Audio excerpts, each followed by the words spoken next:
Hey, everybody. Welcome to another episode of the Afterlife podcast. This is your host, Pooja. Today, I am honored to be in conversation with Lynne-Anne McGrail. Lynne-Anne McGrail is an end-of-life doula and a grief support specialist. She has an MA in spiritual psychology and is also an ASL interpreter since 1991. And she is joining us today to share her expertise and her wisdom on a very difficult topics of death and grief and end of life. Welcome to the show, Lynn-Anne. Oh, Pooja, it's so wonderful to be here with you. Thank you so much for the invitation. Absolutely. I think that this is, very synchronicity is all around us, right? And this moment right here happened very organically, for which I'm very grateful. We were introduced to each other through a common friend. And when she told me about what Lynn-Anne does, which is helping people prepare for end of life, I was very intrigued. So, Lynn-Anne, my first question to you is going to be that can you please help us to understand what that is? What do we mean by end of life and what is that process? Exactly.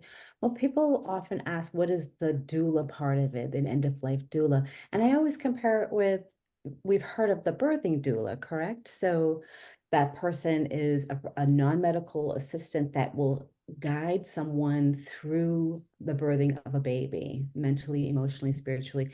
I do the same thing only at the other end of life. So as the person is getting ready to transition, they're starting to release their body. I am their bedside with them to guide them, to be there to express any fears that they might have, to answer any questions, and really importantly, to support the family in supporting their loved one as they're getting ready to transition. Um, as an end of life doula, it's not about going in and fixing it and making it better and having everyone feel good about the situation because death is really hard. I mean, Mhm. as a society, we don't talk about death. It's unfortunate, but it's one of those things that it's going to happen to all of us, right? There's not anyone who's going to be getting away with this, right? So part of what I do is really just help support and educate the people in the process of transitioning and their families that it's okay. That it's okay. It is hard. It is sad, but to understand that it is a part of life. Mhm. And so oftentimes I can see the difference in a family when they have had the conversation. Like, okay, I know that my friend has a wish of things that she would like to have happen at her end of life. She knows what people she wants there. She knows what music she wants playing. She knows what she wants to wear. She doesn't want to be on a machine. She wants quality of life. And then I have other people that I go into their families, to their homes, and it's like, you don't talk about it. And then what happens is you have to make these decisions at the 11th hour in crisis mode. And Mhm. that's the part that's really hard for me to witness and for me to guide them to a place of coming to peace of mind, because that's ultimately what we want is peace of mind at end of life. And the thing that can be frustrating as an end of life doula witnessing these things is that those crises are preventable. They really Mhm. are. And they all start off with a conversation. Mhm. Talk about it. You know, we all truly want end of life to be peace of mind. Most people will say, well, I just want to die in my sleep. Yeah, Me that's too. me too. I mean, who doesn't, right? Who doesn't want to just go to sleep and then not wake up and that would be ideal. And sometimes people don't go that way. And how can we support those that don't go that way? How can we be supportive in their journey? And really, it's all about just being with that person, no matter where they're at in their journey. If they're showing frustrations, just validating their frustration, Mhm. responding to their fears, and really getting the skeletons out of the closet so there can be a peace of mind at end of life. And what Mhm. I mean by that is I was talking with this one woman. She was 91 years old, so sweet, and she had colon cancer. And we were having a long conversation. We did a legacy project together. And it came time to talk about her family, and she had a son who she was estranged from. They hadn't spoken in 2 years. And I said, I'm happy to try to reach out to him and say, hey, mom's getting ready to pass. This is a great opportunity for you to come together and, have a conversation about it. I didn't want to use the words make amends or make it better. It's just more about, can he become curious enough to have a conversation with his mom? So I called him, and he said to me, you have no idea what it was like growing up with my mother. She was very hard. She was harsh and mean. And no, I have no interest in talking with her. And of course, my heart was like, I got really sad for that. And I said, okay, because I don't know what it was like with Yeah. her. She's at end of life. People at end of life are different than who they were growing, Mhm. living. They see things differently. They feel things differently. There's an awareness that this is really it. Like, this is really it. So I went back and shared with her the conversation that I had with her son, and she was okay with it. She was okay. She was grateful for my trying to reach out.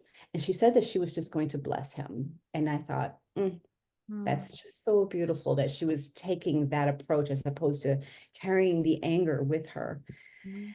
And then, ironically enough, she passed about 2 weeks later, and I get a call a few days after she passed from the son, and he had changed his mind.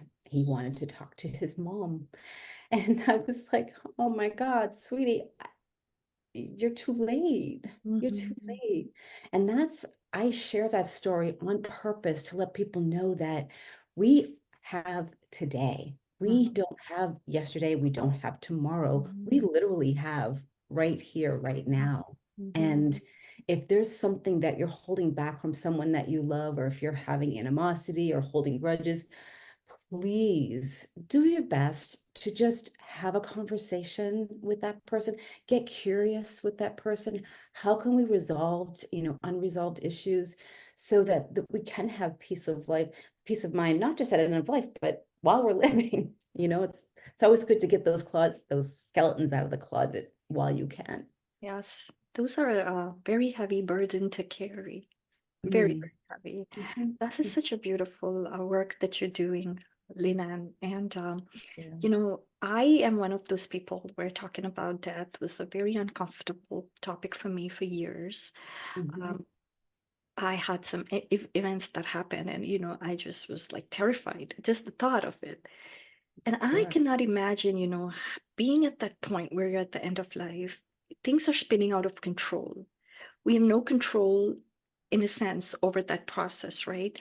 And to have somebody there to just witness, to be a witness, to not judge you, to care for you, to listen to your feelings, to help you, I think that's just beautiful and incredible and helps you to have a sense. I think that would give me a sense of some sense of control over an otherwise situation that I have no control over. So thank you for the work you're doing. And I'm curious now, talking about curiosity, what led you to this work? Well, that's a great question. People often ask me, like, why would you choose to work in such a quote unquote depressing field? And I really think I've been training for this my whole life. I lost my brother when he was 13. We had a house fire, and I was 18, and he passed away from the smoke inhalation. And he was a go-getter in life. He was passionate about living. He loved basketball. He just went all out, even at 13. He was like an older soul, if you will. And while that was completely devastating and turned my whole world upside down, several years later, it came to me, the purpose of his life was to help show me the purpose of mine, which was to really live each moment to the fullest. And then just throughout my life, my best friend who had lung cancer for years passed, and was able to be with her and see her transition, and my dad, and just a lot of personal experience that just has come to bring me to this place where I am right now. And the most recent one was a few years back that really, really touched me, which really brought me to this career. And that was my niece. She was 32 years old and she was diagnosed with Crohn's disease. And she had her colon just burst and her whole body went sepsis. And so it was just a matter of moments that she was going to pass. So she was in New Hampshire. I was living in California. I took the red eye out, flew in, and was with her bedside as she passed. And this really interesting, odd, weird, I don't know what to call it, feeling came over to me as she was like releasing her physical body and spirit is moving up. I got this huge knowing that she's not really dying. She's releasing the physical body, but the spiritual part of her is still very present to us. And even witnessing what I felt looked like visually seeing some like a wisp of smoke or something from her face coming up like it was her spirit. And this whole feeling came over me of pure, unconditional, deep, deep love. And it was this sense that I need to do this. I need to be with people when they're transitioning to know that they're not really dying, that they're just going back to being 100% version of love. That's who they are. And so I was sharing this story with a group of women a few weeks later because I was profoundly touched by it. And they said, "Oh, that sounds like an end of life doula." And I was like, "A what?" I hadn't heard of it. And I said, "Really?" So, of course, you go on Google and you find all sorts of schools, and there's plenty of places to go and get educated and certified as an end of life doula. And I went to one in New York. And the reason I chose the one I picked was you had to have some hands-on volunteer experiences with hospice in order to graduate. Mm. And for me, that was the icing on the cake for me to say, yes, yes, I will definitely join this program because it was actually on my bucket list to volunteer at a hospice when I retired. So why not do it now? So it worked out very serendipitously. I mean, it was just an interesting calling. It's not the kind of thing that when you're growing up that you say, "Oh, I'm going to be an end of life doula." I mean, I wanted to be a ballerina, Yeah, you know. yeah. So here I am. But I feel so blessed to have been chosen by the universe, God, Lord, all whomever, the higher part of us, to do this work, to serve in this way. Mhm. And it's extremely rewarding. It's extremely rewarding. And people will say, "How do you do that day in and day out?" I don't do it day in and day out. I stick with one or two families at a time. Mhm. And then I also do things that I love on the side. So there's a nice balance. So I do love doing this as well, but there's just always a balance in life. But and there's a couple of things that when people are working, or even a person that is with their loved one and they're passing, and it's really heavy and it's hard. Mhm. There's some things that I show and teach that I do for myself that I can show them. And one of them is really visualizing or imagining this white light around me to help protect me so I don't get too caught up in the emotion. And that way it allows me to be present to them, to be Mhm. fully grounded with them. Mhm. And then when I leave the situation, I take that shroud of white light, like a cocoon, and I give it to them because it's their experience, it's their journey. You Mhm. know, I'm just privileged to be part of their journey for a short time, but I don't need to bring their journey into my journey and pass it on to somebody else's journey because it's theirs. So I take off that white light, surround it with them, and people will hear that and think, "Oh, I have hard times in my life. I might just do that just to protect myself from that boss who's really hard to work with, or from a sibling who's really challenging to be with, because that Mhm. will help protect us, me inside who I am." Wow, that's powerful. That is Yeah. powerful, Lynn. And you already answered one of my questions because I was curious how you are able to do this work without, getting overwhelmed. And you just answered it. And when I'm listening to you, the word that kept popping in my head a million times was the word sacred. I Mm, just feel like that is sacred, that kind of gift of your presence mm, to people that really are going through what I consider the toughest trial in life is to lose your loved one. To me, that, anyways, humans are very resilient. We can go through so much and, mhm. and come out of it. But I always feel like that would be the hardest journey to make. And, Yeah, talking about that, I know you are also a grief support specialist. So correct. I would Right. love to hear what you have to say about that. And if you have any tools you want to share with us, go for it. Sure, sure.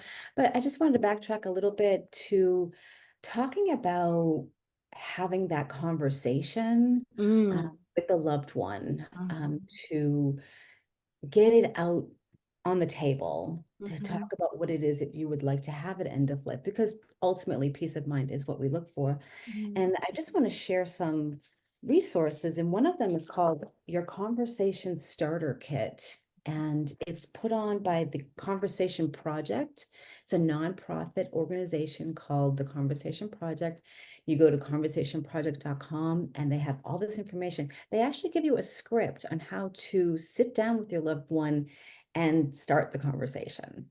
I mean, obviously don't do it in a heated moment. It's a mhm, quiet time, but it's just a beautiful way to start to have the conversation. mhm, And then the other resource too is once we started having the conversation and we're going to talk about what it is we would like to have at mhm, end of life, there's this document called the Five Wishes, and it's like an advanced care directive, if you will, and it just offers up the five things that you would like to have happen at the end of life. How comfortable you want to be, how I want people to treat me, what I want my loved ones to know.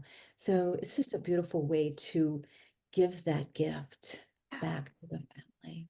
And That's so I and just is wanted to that share that first. yes, absolutely. Is the Five Wishes also a part of that conversation project? Or No, it it's not. It's a separate, it's fivewishes.com, also a nonprofit organization. It's okay. through an agency called Aging with Dignity. Yep. Mhm. And because I'm asking, because what I'll do is I'll put the links in the show notes so people can have, Sure. yeah. So I will do that. Absolutely. And so, having conversations is hard, Lynn. My husband has had significant health challenges since he was 30 years old. And after we had our second kid, he would start talking about it. Like, if something happens to me, this is what I want. And I would not listen. I would be like, don't go there. I don't want to hear it. Because I had this fear that talking about it would call it in somehow. Right. Oh, that's so And common. is it? Well, good, I'm not alone.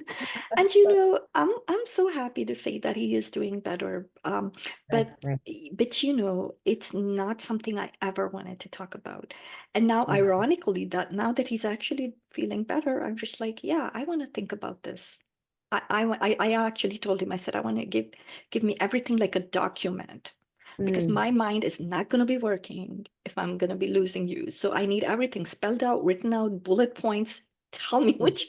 It's absolutely a way that we can give that gift to our families is Yeah. by letting them know what you want. And it is a hard conversation. I just want people to know that it is. It's really Mhm, hard. And mhm. it's okay. It's Yeah, okay that it's hard. And yeah, it's, making it an okay thing yeah, gives it a better chance of maybe it happening. Maybe it will happen or not. yeah, yeah. Because you're right. Just thinking about it can bring so much grief. So, back to that, All you're a right. grief support specialist, right? So Yes, yes. how are you what are you tools or how do you help people with that? I would love to hear it all. Well, the idea of becoming a grief support specialist was born when the pandemic happened and I couldn't be in people's homes anymore. So I shifted to working with the families after the person had passed. And of course, during COVID, that was a really challenging time for all of us. And there was so much grief and loss. And part of my service back to them was to let them know that they're not alone during that time. Mhm, And what a person, like from my own grief, when I've experienced a loved one that's passed, the important thing is to be able to understand that wherever I was in my grief, that it's okay. Like Mm. that's exactly where I'm supposed to be. Society has this idea that you should be having grief look like this. It should be okay. You've got a loss, you've got some shock, you've got fear, you've got guilt, you've got depression. Then there's some new strength coming in, there's some hope, and then you've adjusted just like that in a linear fashion without any hiccups whatsoever. And you'll do it in 3 to 5 weeks. No, that's not reality. This is reality. This is what grief looks like. This is all over the place. And what happens is people will grieve this way, but they think they should be grieving this way. Mhm. So there's a lot of self-judgment about Mhm. how we grieve. Mhm. And part of being a grief support specialist is really just witnessing their grief, letting their grief be seen, let it be heard, let it be just Mhm. vent it out and Mhm. let them know that no matter where you are in the stage of grief is exactly where you're supposed to be. No two people grieve the same way. Mhm. One person may, have had to be with their loved one who had dementia. My dad, 7 years, had dementia. And there was a time when it was like, oh my goodness, it's getting worse and worse. I wish that he would just go already. And that's what we call like a compassion fatigue, where you're caring and caring, and finally you're just like, oh my God, I can't do anymore. And then the guilt comes in because now you've wished them to be gone, Mhm. and it's like a double whammy. So as a grief support specialist and as a doula, going in and just letting them know that that's okay that you feel this way and you need a break when you're Mhm. taking care of a loved one that's Mhm. passed. But when my dad passed, there was a sense of relief, if Mhm. you will, Mhm. that he has released his body and his mind and now is up in the space where he needs to be 100% love. And that to me was like just it's beautiful. Of course, I still miss my dad. And in fact, talking about having it be messy, I was shopping at Costco's. This is about several months ago. And I'm just shopping, and my dad's favorite song came on the intercom. Oh. Damn, I said, with, from Jonathan Livingston Seagull. And I'm shopping, not even thinking of my dad. And it hit me like this huge wave out of nowhere. I was instantly sobbing. I could not stop the emotion that came. Mhm. I left my cart with the groceries. I ran out to my car and I just sat in the car and just sobbed and allowed it to come out, like just to release it. Because grief is a heavy energy. If we don't release it, it will show up in other parts of our body, gray hair, heart attacks. Like Mhm. it needs to be released.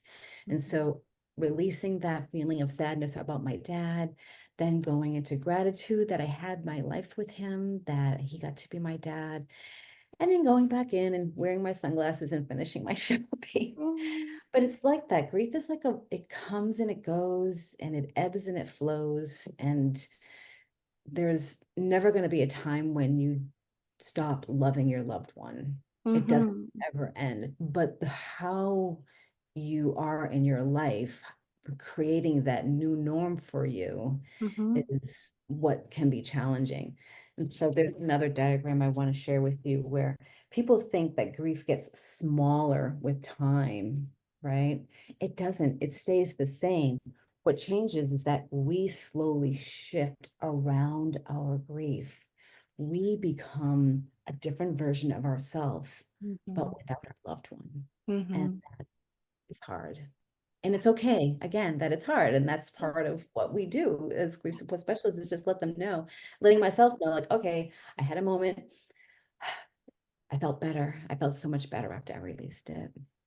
Thank you so much for sharing that, Lena. And I was smiling at one point when you were mentioning about the heaviness and how we need Mm, to release that.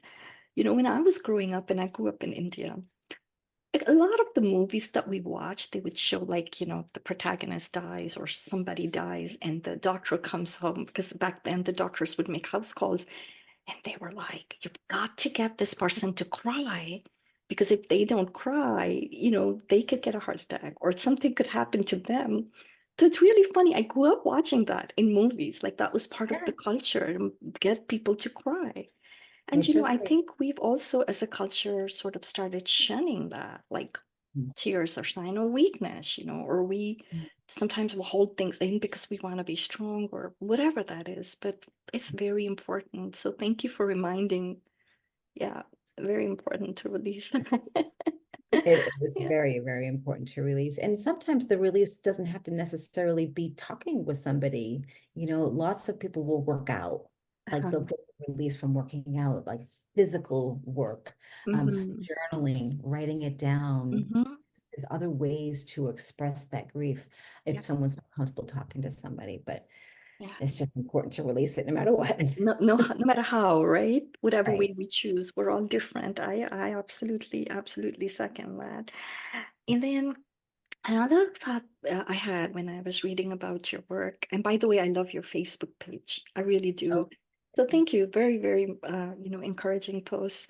Um, and one of the questions I have is, how can we live or what can we be doing while we're still, full of life and not anticipating that next step, to practice or to prepare so that it is peaceful and not that we're not doing everything at the end, right? Like, are there things we could be doing now, yeah. emotionally, mentally, and anything? Yeah, yeah.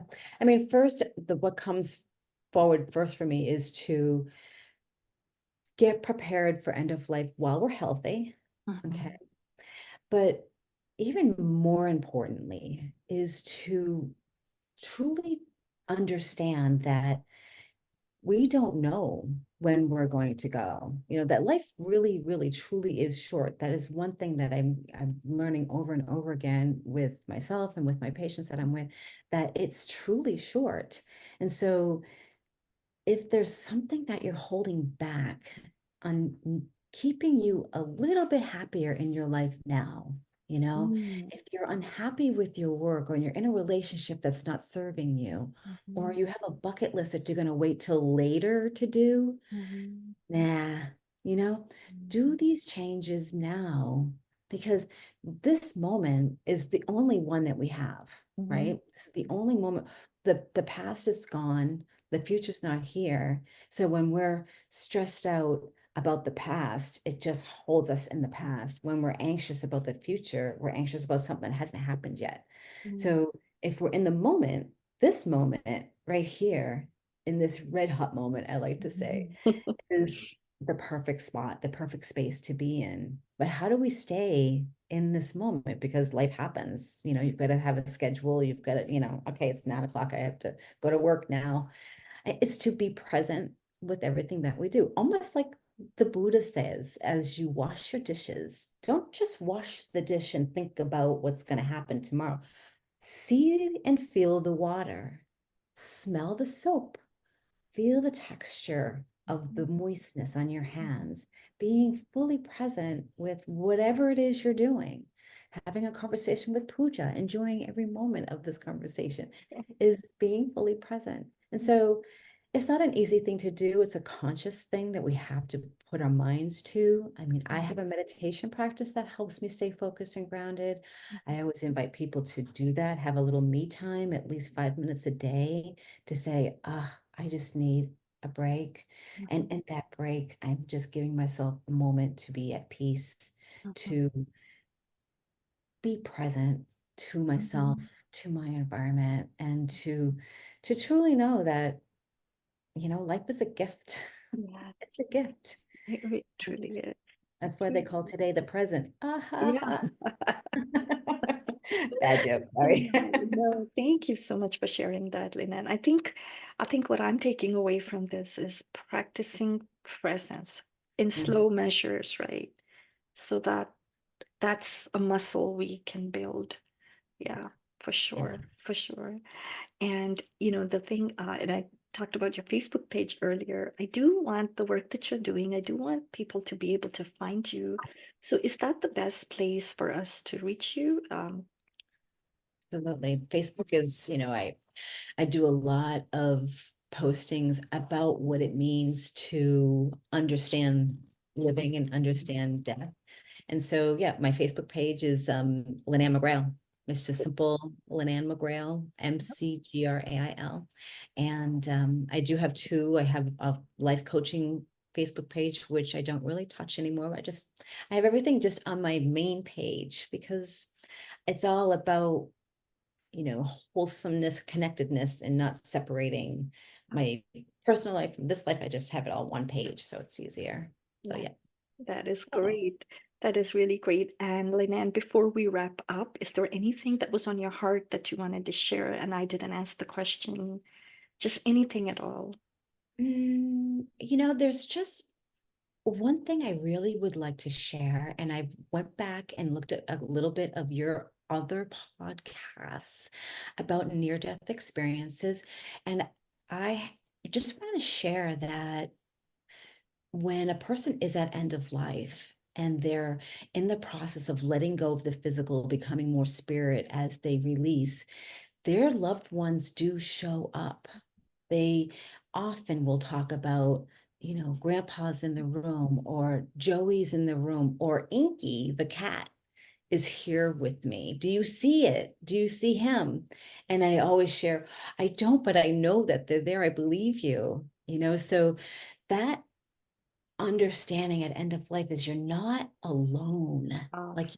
you get people that will guide you. And I know that sounds cray cray. Like, Oh, some people like, yeah. what? But there's some beautiful books by Raymond Mooney, who talks about life after life, that talks Mhm. about the glimpses of eternity, of two of the names of his books, where people who have past witness something amazing and then come back to share about it.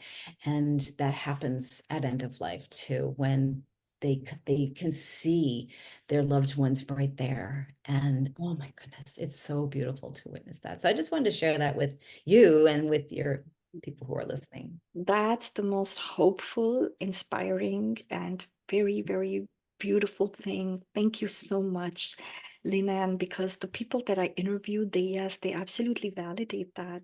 And one quick thing I will say, what it reminds me of is, so I've lived in the US for over 30 years, but India is still home, where I grew up. That's my soil, my people, all my family's there, right? Whenever I'm making this trip, whenever I have to go visit family, I have a lot of anxiety about leaving my kids or my husband here, because there's family here. But the minute I'm there and I see their faces, it's Mhm. like, boom, transition done. So, Yeah. to me, it's something like that. And the universe, God, source, however we think about this this being is or being itself, not just a person, I guess, but very benevolent to Mhm. provide that. I have a dear friend that says that loving hands hopefully are receiving us when we come into this world, and it's no different when we're leaving. So the Yes. word doula makes sense again. It's again like, the delivery and the birthing. So That thank you that for sharing that. Very powerful. And that thank was you a for being beautiful on this wrap up. show. Full circle. I Oh, love full it. circle, yes. Thank you Oh, so much for being on this show, Linan. To those who no. are watching and listening, the reason I do these podcasts is because I want people that are working so hard to make other people's lives just a little bit better in whatever way they can. Sometimes these people are very shy and they don't want to talk about themselves, but I really want to bring their work to light. And Linan, you are one of those people. So I really hope that people find you because I know this is a need that's not going to go away. Mhm. So I hope many people find you. Thank you for joining me today. Thank you. Thank you for having me so much. I appreciate it, and Uh, forward to the next one. yeah.